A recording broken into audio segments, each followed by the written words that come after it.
I really don't know where I'm going.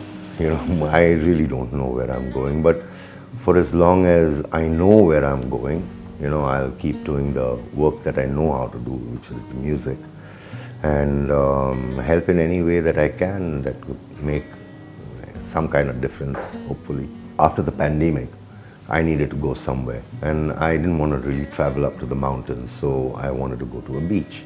So we drove down to the beach, and then my friends lived there, and they said that there's this group of musicians who are performing, and they're very talented.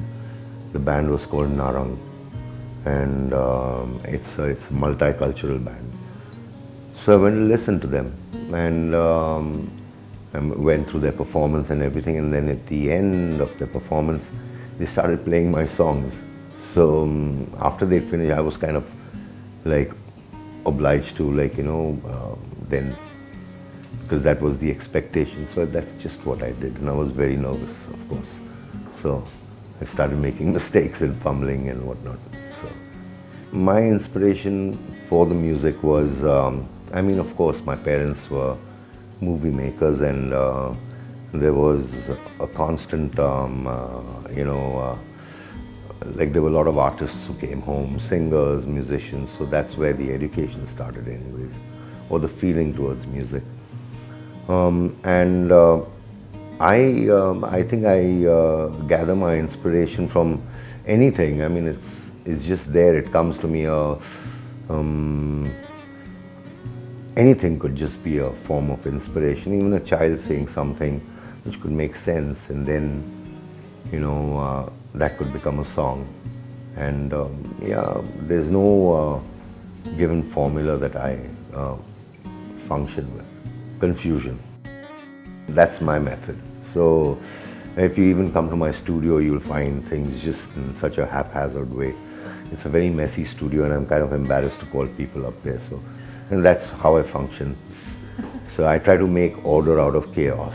So where there's chaos, then I'm very good at sorting things out. I didn't want to be in the film industry. First of all, I didn't like the place. I didn't like the place because, my father had his run and in the film industry, and he was on the farm for 20 years that he didn't work in cinema. He was with his horses and whatnot. So for me that made more sense. He was more happier being where he was than, so that became a kind of a thing for me. So when Dad passed on, my love for the industry and this thing also passed on with it. So it was something, but I needed to express. So the only thing that I really understood was my instrument and, my thoughts, that I need to just, get them together. And because for a long time people said, man, decide what you want to be, an actor, you want to be a musician, what do you want to be? I said, can be anything I want to be, man. But it was very hard for people to accept that, no, you can't do this, or you have to do that, or the have to do's and, you can't do's. So I had to move away from that. So to find a way to do what I do. As a child, we saw Elvis Presley, so so that was, he was this person with a guitar.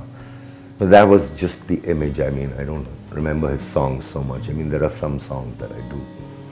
But, and everybody at that time in our childhood was, singing or doing something like that.